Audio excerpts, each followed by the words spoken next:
ವಿಶೇಷ ಕಾರ್ಯಕ್ರಮಕ್ಕೆ ಮತ್ತೊಮ್ಮೆ ಸ್ವಾಗತ. ನಾವು ಡೆಡ್ಲಿ ರೌಡಿ ಬಗ್ಗೆ ಮಾತನಾಡ್ತಾ ಇದ್ವಿ. ಆತ ತನ್ನ ಕೆಲಸನ ಕಲಿಸ್ಕೊಟ್ಟಂಥ ಗುರು ಮೇಲೆ ಅಟ್ಯಾಕ್ ಮಾಡಿದ್ದಾನೆ. ಅದು ಒಂದು ಸತಿ ಅಟ್ಯಾಕ್ ಮಾಡಿದ್ದಾನೆ. ಆ ಒಂದು ದ್ವೇಷಕ್ಕೆ ಯಾವಾಗ ಜೈಲಿಗೆ ಹೋದ ನಂತರ ಇನ್ನೊಮ್ಮೆ ಅಟ್ಯಾಕ್ ಮಾಡಿದ್ದಾನೆ. ಈ ಸರಿ ಅವ್ರನ್ನ ಬಿಡಲೇಬಾರ್ದು, ಮುಗಿಸ್ಲೇಬೇಕು ಅನ್ನೋ ಒಂದು ಏನು ಹುಮ್ಮಸ್ಸಿನಿಂದ ಹೋಗಿದ್ದ ಮತ್ತೆ ಹೊಡೆದು ಬಂದಿದ್ದಾನೆ. ಆದರೆ ಅದೃಷ್ಟವಶಾತ್ ಆತ ಕೊನೆಯ ಒಂದು ಘಳಿಗೆಯಲ್ಲಿ ಬದುಕೊಂಡಿದ್ದಾರೆ. ಈಗ ಅವರು ಆಸ್ಪತ್ರೆಯಲ್ಲಿದ್ದಾರೆ, MS ರಾಮಯ್ಯ ಹಾಸ್ಪಿಟಲಲ್ಲಿ ಚಿಕಿತ್ಸೆಗೆ ತುಂಬಾ ದುಡ್ಡು ಖರ್ಚಾಗುತ್ತೆ ಅಂತ ಕೂಡ ಡಾಕ್ಟರ್ ಹೇಳಿದ್ದಾರೆ. ಆದರೆ ಆತನ ಕುಟುಂಬ, ಲೂಯಿಸ್ ಅನ್ನೋರ ಕುಟುಂಬ ತೀರಾ ಸಂಕಷ್ಟದಲ್ಲಿದ್ದಾರೆ. ಸೊ ಅವ್ರಿಗೆ ನೆರವು ಕೂಡ ಬೇಕಾಗಿದೆ. ಮತ್ತಷ್ಟು ಅವ್ರ ಜೊತೆ ಮಾತನಾಡೋಣ. ಮರ್ಸಿಯವರ, ನೀವು ಹೇಳಿದ್ರಿ ತುಂಬ ಬಡತನದ ಕುಟುಂಬ, ಇಬ್ಬರು ಹೆಣ್ಮಕ್ಳಿದ್ದಾರೆ ಅಂತ ಹೇಳಿದ್ರಿ. ಸೊ ನಿಮ್ಗೆ ಯಾವ ರೀತಿಯ ಒಂದು ನೆರವು ಬೇಕು? ಹಾಗೆಯೇ ಲೂಯಿಸ್ ಅವ್ರನ್ನ ಆ ರೀತಿ ಮೊದಲಿನಂತಾಗಿ ನೋಡೋದಕ್ಕೆ ಸೊ ಡಾಕ್ಟ್ರು ಏನು ಹೇಳಿದ್ರು, ಎಷ್ಟು ಖರ್ಚಾಗುತ್ತೆ ಅಂತೆಲ್ಲ ಹೇಳಿದ್ರು? 15 ಲಕ್ಷ ಹೇಳಿದ್ದಾರೆ ಸರ್. 15 ಲಕ್ಷ ಕೇಳಿದ್ದಾರೆ ನನ್ನ ಹತ್ರ. ಒಂದು ದಿವಸಕ್ಕೆ ICUನಲ್ಲಿ 1 ಲಕ್ಷ ಆಗುತ್ತೆ ಅಂತ ಹೇಳಿದ್ದಾರೆ. ಬರೀ ಬೆಡ್ಗೆ ಮಾತ್ರ 30,000 ಕೇಳಿದ್ದಾರೆ ನನ್ನ ಹತ್ರ. ಇವಾಗ ನನಗೆ ಬೇರೆ ಹಾಸ್ಪಿಟಲ್ ಕರ್ಕೊಂಡು ಹೋಗ್ಲಿಕ್ಕೆ ನನಗೆ ಆಗಲ್ಲ. ಯಾಕೆಂದರೆ ನಮ್ಮ ಹಸ್ಬೆಂಡ್ ಎಲ್ಲಿ ಅವ್ರಿಗೆ ಸೇಫ್ಟಿ ಇದೆಯೋ ಅಲ್ಲೇ ನಾನು ಇಡಬೇಕು. ಸರಿ ಅಂತ ಡಾಕ್ಟರ್ ಹೇಳ್ತಾರೆ, ಇಲ್ಲಿ ಬಿಡಮ್ಮ ಅಂತ. ಸರಿ ಬಿಟ್ಟಿದ್ದೀನಿ ಸರ್. ಇವಾಗ ನನಗೆ ಏನಂದರೆ ಮೆಡಿಷನ್ ಒಂದು ದಿವಸಕ್ಕೆ ಅವ್ರು ನಮ್ಮ ಹತ್ರ ದುಡ್ಡು ಕೇಳಲ್ಲ, ಬದ್ರೆ ಸ್ಲಿಪ್ ಮಾತ್ರ ಕೊಟ್ಬಿಡ್ತಾರೆ, ಎಷ್ಟು ಆಯಿತು ಒಂದು ದಿವಸಕ್ಕೆ ಎಷ್ಟು ಆಯ್ತು ಅಂತ. ಅದನ್ನ ಅವ್ರು ರೀಪ್ಲೇಸ್ ಮಾಡಬೇಕು. ನಾನು ಇನ್ನೂ ತನಕ ರೀಪ್ಲೇಸ್ ಮಾಡಿಲ್ಲ. ಅದು ನಾನು ಟ್ರೈ ಮಾಡ್ತಾ ಇದ್ದೀನಿ, ಎಲ್ಲರ ಹತ್ರ ಕೇಳ್ತಾ ಇದ್ದೀನಿ ದುಡ್ಡು. ಯಾರೂ ನನಗೆ ಹೆಲ್ಪ್ ಮಾಡಿಲ್ಲ. ಅವ್ರ ಫ್ಯಾಮ್ಲಿನಲ್ಲೂ ಕೇಳ್ತಾ ಇದ್ದೀನಿ, ಅವರು ಇನ್ನೂ ಟೈಮ್ ಕೇಳಿದ್ದಾರೆ ನಮ್ಮ ಹತ್ರ ಹೆಲ್ಪ್ ಮಾಡಲಿಕ್ಕೆ. ನನಗೆ ಏನು ಮಾಡಬೇಕು ಅಂತ ಗೊತ್ತಿಲ್ಲ ಸರ್. ಏನಾದರೂ ನನಗೆ ಈ ಚಾನಲಿಂದ ನನಗೆ ಏನಾದರೂ ಸ್ವಲ್ಪ ಹೆಲ್ಪ್ ಆಗಿದ್ರೆ ತುಂಬ ಚೆನ್ನಾಗಿರುತ್ತೆ ಸರ್.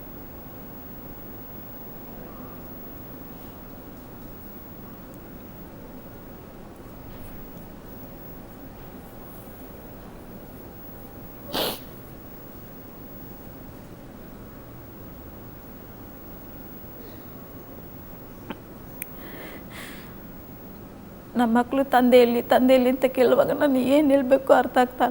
ಅವ್ರನ್ನ ಕರ್ಕೊಂಡೋಗಿ BL ಬಿಟ್ಟಿದ್ದೀನಿ, ತಂಗಿ ಮನೇಲಿ BL ಬಿಟ್ಟಿದ್ದೀನಿ. ಅವಳು ಏನೇ ಒಂದು ಸುಳ್ಳು ಹೇಳ್ಬಿಟ್ಟು ನಿಮ್ಮ ಅಪ್ಪ ಇಲ್ಲಿದ್ದಾರೆ ಅಲ್ಲಿದ್ದಾರೆ ಅಂತ ಹೇಳ್ತಾ ಇದ್ದಾರೆ. ಇನ್ನೂ ತನಕ ನಾನು ಸ್ಕೂಲ್ಗೆ ಅವ್ರನ್ನ ಕಳಿಸ್ತಾ ಇಲ್ಲ. ಯಾಕೆಂದರೆ ಅಲ್ಲಿ ಹೋಗಿ ಪ್ರಾಬ್ಲಮ್ ಇದೆ ಸರ್ ಅಲ್ಲಿನೂ. ಸರಿ ಅಂತ ನಮ್ಮ ತಂಗಿ ಹತ್ರ ಹೇಳಿದ್ದೀನಿ, ಅವ್ರಿಗೇನು ಹೇಳ್ಬೇಡ, ಹೇಳಕ್ಕೆ ಹೋಗ್ಬೇಡ, ಸುಮ್ಮನೆ ನಮ್ಮ ಅಪ್ಪ ಎಲ್ಲಂದರೆ ಆಫೀಸಲ್ಲಿ ಇರ್ತಾರೆ. ನಮ್ಮ ಚಿಕ್ಕ ಮಗು ಹಂಗೆ ಹೇಳ್ತಾ ಇದ್ದಾರೆ, ನಿಮ್ಮ ಅಪ್ಪ ಎಲ್ಲಿ ಅಂತ ನಾನು ಕೇಳಿದ್ರು ಮಮ್ಮಿ ಆಫೀಸಲ್ಲಿದ್ದಾರೆ, ನಿನಗೆ ಗೊತ್ತಿಲ್ವಾ, ಇನ್ನೂ ತನಕ ನನ್ನ ಹತ್ರ ಸುಳ್ಳು ಯಾಕೆ ಹೇಳ್ತೀಯ ಅಂತ ಕೇಳ್ತದೆ. ನಮ್ಮ ಮಕ್ಕಳಿಗೆ ಇಬ್ಬರೂ ಇನ್ನೂ ತನಕ ನಾನು ಹೇಳಲಿಲ್ಲ ಈ ರೀತಿ ಇದ್ದಾರೆ ಅಂತ. ಯಾಕೆಂದರೆ ಅವರು ಏನಾದರೂ ಆಗಿಬಿಟ್ರೆ ನಮ್ಮ ಮಕ್ಕಳು ನಾನು ಉಳಿಸ್ಕೊಳಕ್ಕಾಗಲ್ಲ ಸರ್. ಯಾಕಂದರೆ ಅಷ್ಟೊಂದು ಪ್ರೀತಿ ಇಟ್ಕೊಂಡಿದ್ದಾರೆ ನಮ್ಮ ಮಕ್ಕಳ ಮೇಲೆ. ಅವರು ನಮ್ಮ ಮಕ್ಕಳನ್ನು ಅಷ್ಟೊಂದು ಪ್ರೀತಿ ಇಟ್ಕೊಂಡಿದ್ದಾರೆ ತಂದೆ ಮೇಲೆ. ಅದಕ್ಕೆ ನಾವೇನು ಮಾಡೋಕ್ಕಾಗಲ್ಲ. ದಯವಿಟ್ಟು ನನಗೆ ಏನಾದರೂ ಒಂದು ನ್ಯಾಯ ಕೊಡಿಸಿ, ನನಗೆ ಅವನು ತಿರ್ಗಾ ಬಂದು ಮಾಡ್ತಾನೆ ಅವನು. ಅದೇ ನನಗೆ ಭಯ. ಇಷ್ಟು ನಾನು ದುಡ್ಡು ಖರ್ಚು ಮಾಡಿ ನನಗೇನು ಪ್ರಯೋಜನ ಇಲ್ದಿರೋ ಥರ ಆಗಬಾರ್ದು. ಅವ್ನು ಬರಬಾರ್ದು, ಆಚೆ ಕಡೆ ಬರಬಾರ್ದು. ಆ ಥರ ಕಾನೂನು ಶಿಕ್ಷೆ ಕೊಡಬೇಕು. ಅವನಿಗೆ ಶಿಕ್ಷೆ ಕೊಟ್ಬಿಟ್ಟು ನಮಗೆ ಏನಾದರೂ ಸ್ವಲ್ಪ ಸರ್ಕಾರ ಹೆಲ್ಪ್ ಮಾಡಬೇಕು ಸರ್. ಅಷ್ಟೇ ನಾನು ಕೇಳೋದು, ಬೇರೆ ಏನಿಲ್ಲ ಸರ್.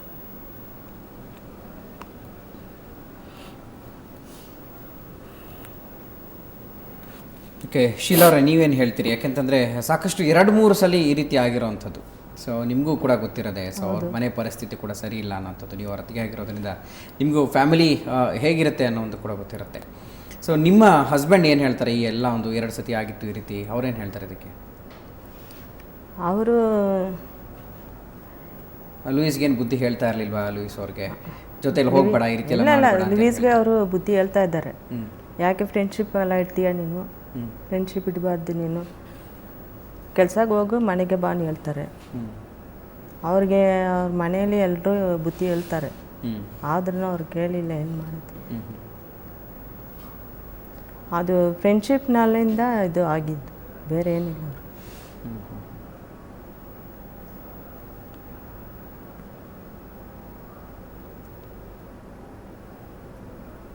ಓಕೆ, ಅವತ್ತು ಏನು ಈ ಒಂದು ಹಲ್ಲೆ ನಡೀತಲ್ಲ ಲೂಯಿಸ್ ಅವ್ರ ಮೇಲೆ, ಸೊ ಅವತ್ತು ಎಷ್ಟು ಹೊತ್ತಿಗೆ ಮನೆ ಬಿಟ್ಟು ಹೋಗಿದ್ರು ಅವರು? 2 ಗಂಟೆ ಸರ್. ಅವ್ರು ಬೆಳಿಗ್ಗೆನೇ ಹೋಗ್ಬಿಡ್ತಾರೆ ಸರ್. 8:30ಗೆಲ್ಲ ಹೋಗ್ಬಿಡ್ತಾರೆ. ಆಫೀಸ್ ಓಪನ್ ಮಾಡಬೇಕಂತ 8:30ಗೆಲ್ಲ ಹೋಗ್ಬಿಡ್ತಾರೆ. 2 ಗಂಟೆಗೆ ಊಟಕ್ಕೆ ಬರ್ತಾರೆ ಸರಿಯಾಗಿ. 2:30ಗೆ ತಿರ್ಗಾ ಆಫೀಸಿಗೆ ಬಂದುಬಿಡ್ತಾರೆ. ಇಲ್ಲಿ ಆಗಿರೋದು ಊಟ ಮಾಡಿ ಬಂದಿದ್ರೆ ವಾಪಸ್ಸು ಆವಾಗ ಆಗಿರೋದು ಸರ್. ಮನೆಗೆ ಬಂದು ಊಟ ಮಾಡ್ಕೊಂಡು ವಾಪಸ್ ಆಫೀಸ್ಗೆ ಹೋಗಿದ್ರು ಆವಾಗ ಆಗಿರೋದು ಸರ್. ಅಂದರೆ ಅವ್ನು ಏನು ಮಾತಾಡಿದ್ದಾನೆ, ನಾ ಆಫೀಸ್ಗೆ ಬರ್ತೀವಿ ಅಥವಾ ನೀವೇ ಬನ್ನಿ ಅಂತ ಏನು ಹೇಳಿದ್ದಾನೆ ನಿಮಗೇನು ಗೊತ್ತಿಲ್ಲ ಸರ್. ಆ ಫೋನ್ ಬಂದರೆ ರೆಕಾರ್ಡಿಂಗ್ ಮಾಡಿದ್ದಾರೆ ನಮ್ಮ ಹಸ್ಬೆಂಡು. ಅದರಲ್ಲಿ ಗೊತ್ತಾಗುತ್ತೆ ಸರ್ ಯಾರು ಕರೆದ್ರು ಅವ್ರನ್ನ ಆಫೀಸ್ಗೆ ಅದರಿಂದ ಅವ್ರಿಗೆ ಗೊತ್ತಾಗುತ್ತೆ. ಅವಾಗ ನನಗೆ ಫೋನ್ ಏನೋ ಸಿಗಲಿಲ್ಲ, ಫೋನ್ ಎನ್ಕ್ವೈರಿಗೆ ತಗೊಂಡಿದ್ದಾರೆ. ಆ ಫೋನ್ ಸಿಕ್ಕಿದ್ರೆ ರೆಕಾರ್ಡಿಂಗ್ ಎಲ್ಲ ಬರುತ್ತೆ ಸರ್ ಅದರಲ್ಲಿ. ಎಷ್ಟು ಜನ ಒಟ್ಟು ಅಣ್ಣ ತಮ್ಮಂದಿರು ಲೂಯಿಸ್ ಅವ್ರ ಮನೆಯಲ್ಲಿ, ಲೂಯಿಸ್ ಅವ್ರ ಕುಟುಂಬದಲ್ಲಿ ಯಾರ್ಯಾರಿದ್ದಾರೆ? ಇಬ್ಬರು ಅಣ್ಣನ ತಮ್ಮ ಇದ್ರು ಸರ್. ಅವ್ರೂ ಅಷ್ಟೊಂದು ಇದಿಲ್ಲ ಸರ್. ಅಕ್ಕ ತಂಗಿರು 5 ಜನ ಇದ್ದಾರೆ ಸರ್, ಎಲ್ಲ ವಿಡೋರು. ತೊಂದರೆ ಎಲ್ಲ ಸಹಾಯ ಮಾಡ್ಕೊಂಡಿದ್ರು ಅವ್ರ ಜೊತೆನಲ್ಲಿ ಈಗ. ಲೂಯಿಸ್ ಅವ್ರು ಎಲ್ಲರನ್ನೂ ನೋಡ್ಕೊಂಡಿದ್ದಾರೆ. ಈಗ ಅವ್ರಿಗೆ ಈ ಒಂದು ಈ ರೀತಿ ಮಾಡಿದ್ದಾರೆ. ಇವಾಗ ಎಲ್ಲರಿಗೂ ಬೇಜಾರು, ಯಾಕೆಂದರೆ ಫ್ಯಾಮ್ಲಿ ದೊಡ್ಡ ಫ್ಯಾಮ್ಲಿ ಅವ್ರ ಕಡೆ ಇರೋರು. ಯಾಕೆಂದರೆ ಯಾರಿಗಾದ್ರೂ ಒಂದು ಏನಾದರೂ ಪ್ರಾಬ್ಲಮ್ ಆದ್ರೂ ಇವರೇ ಫಸ್ಟ್ ಹೋಗಿ ನಿಂತ್ಕೊಳ್ಳೋದು, ಇವರೇ ಸಾಲ್ವ್ ಮಾಡೋದು, ಇವರೇ ಎಲ್ಲನೂ ಮಾಡೋದು. ಆ ರೀತಿಯೇ ಎಲ್ಲರಿಗೂ ಏರಿಯಾದಲ್ಲಿ ಯಾರು ಪ್ರಾಬ್ಲಮ್ ಆದ್ರೂ ಇವರು ಸಾಲ್ವ್ ಮಾಡೋದು. ಸೋಷಿಯಲ್ ವರ್ಕರ್ ಇವರು. ಆ ರೀತಿ ಅವ್ರ ಫ್ಯಾಮ್ಲಿ ಜೊತೆಲಿ ತುಂಬ ಸಪೋರ್ಟ್ ಇತ್ತು ಇವ್ರಿಗೆ.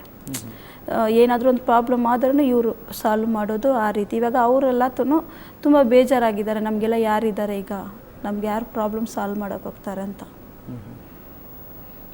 ಮಕ್ಕಳಿಗೆ ಏನು ಹೇಳಿದ್ರೆ ನೀವು ಈ ವಿಷಯನ ಹೇಳೇ ಇಲ್ಲ ಮಕ್ಕಳಿಗೆ? ಇನ್ನೂ ಹೇಳಿಲ್ಲ ಸರ್ ನಾನು. ಬರೀ ಹೇಳಿದ್ದೀನಿ, ಅಪ್ಪ ಎಲ್ಲೋ ಇದ್ದಾರೆ, ಬರ್ತಾರೆ, ನೀವು ಹೋಗಿ ನಮ್ಮ ಡಾಟರ್ ಮನೇಲಿ ಇರು ಅಂತ ಹೇಳಿದ್ದೀನಿ ಸರ್. ಕೇಳಿಲ್ಲ 2-3 ದಿನದಿಂದ ಎಲ್ಲಿ ಅಪ್ಪ ಕೇಳ್ತಾರೆ ಸರ್, ನಮ್ಮ ಮಕ್ಕಳು ಕೇಳ್ತಾನೆ ಇದ್ದಾರೆ, ಎಲ್ಲಿ ಮಮ್ಮಿ ಡ್ಯಾಡಿ ಏನಾಯ್ತು ಅವ್ರಿಗೆ ಅಂತ. ನೀನು ಯಾಕೆ ಹಾಸ್ಪಿಟ್ಲಲ್ಲಿ ಇದೆಯಾ, ಮತ್ತೆ ಅಪ್ಪ ಎಂದು ಇದ್ದಾರೆ ಅಂದರೆ ಮತ್ತೆ ನೀನು ಯಾಕೆ ಹಾಸ್ಪಿಟ್ಲಲ್ಲಿ ಇದೆ ಅಂತ ಕೇಳ್ತಾ ಇದ್ದಾರೆ. ಸಹಜ ಅದು ಕೇಳೋದು ಸರ್.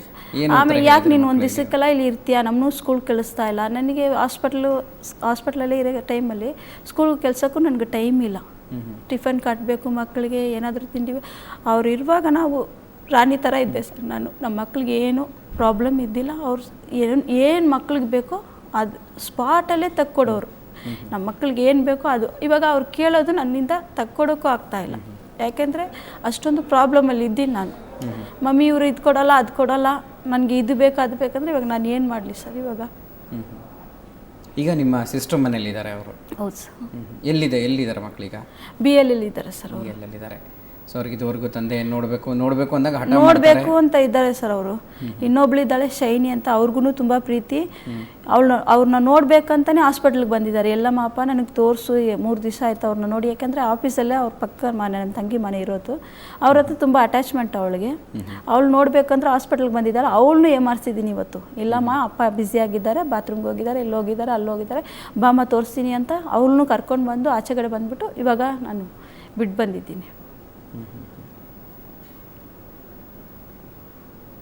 ಈಗ ಮತ್ತೆ ಹಾಸ್ಪಿಟ್ಲಿಗೆ ಹೋಗ್ಬೇಕಾಗತ್ತೆ ನೀವು? ಹೌದು ಸರ್. ಡಾಕ್ಟರ್ ಹೇಳಿದ್ದಾರೆ ಇಷ್ಟು ಚಿಕಿತ್ಸೆಗೆ ವೆಚ್ಚ ಆಗುತ್ತೆ ಅಂತ ಹೇಳಿದ್ದಾರೆ. ಡಾಕ್ಟರ್ನ ಭೇಟಿ ಮಾಡಬೇಕಾಗತ್ತೆ. ಓಕೆ, ಅದಕ್ಕೆ ಏನು ಇದು ಮಾಡ್ಕೊಂಡಿದ್ರಿ ನೀವು? ನಾನು ದೇವ್ರು ಇದ್ದಾರೆ ಸರ್, ನಾನು ಅಷ್ಟೇ ದೇವ್ರನ್ನ ಬೇಡ್ಕೊಂಡಿದ್ದೀನಿ ಸರ್. ನಾನು ಏನು ಮಾಡಬೇಕು, ದೇವ್ರು ಬಿಟ್ಟು ದಾರಿ ಸರ್.